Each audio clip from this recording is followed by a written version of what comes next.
The revolutionary leader now took to the public square in Havana to tell the people what victory meant.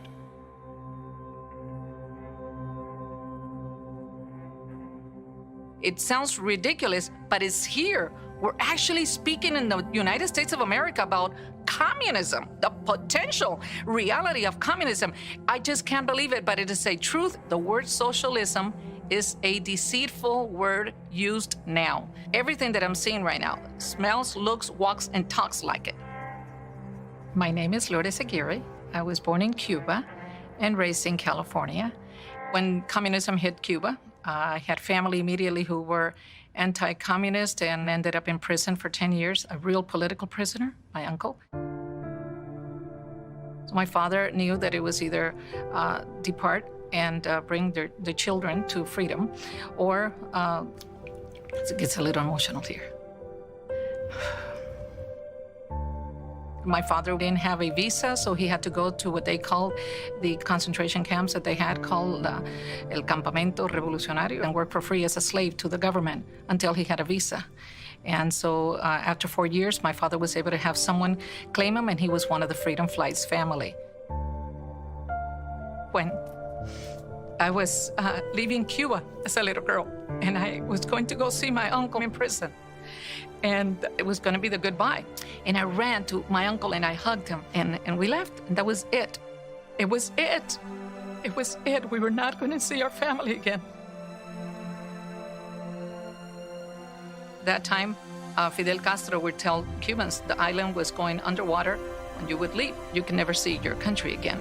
And we were the last ones to have a visa, and the Freedom Flights was exactly that. You were claimed by a U.S. citizen. They endorsed your coming here, sponsored it, and we had the visa, and we were free. That's why America became my nation. This is my love, it's my country here. And I say I'm privileged to have been born in communism so I could understand the value of freedom.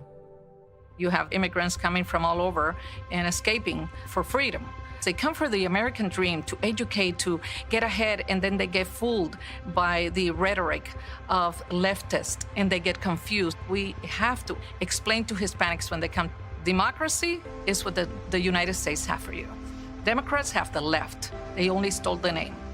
Republicans is a party that gives you opportunity.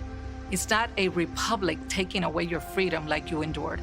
And that's something important to teach our community. And that's what this America gives us, this American dream that we are able, even we don't have in the moment of our lives the opportunity at hand. But if we have the hope of what we want and we work hard, we will see what we cannot see at this moment. We are right now in a desperate situation. We are not here speaking to a society on a normal campaign.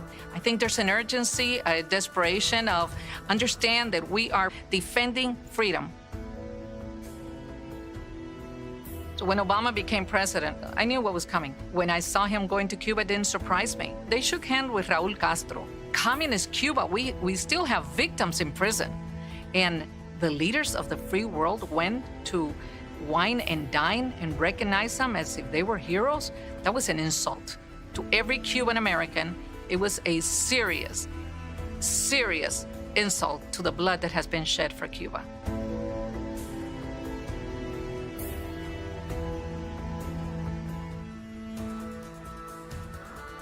So I think Biden right now, all he has to do is now engage with what his party stands for. Socialism, Marxism, Leninism, anti-American sentiment. Let's go out there and riot. Let's defund police. Let's destroy America. Now, everything is clear. There's no middle ground. My passion is because this country is at risk. I look at my grandchildren, and I can't.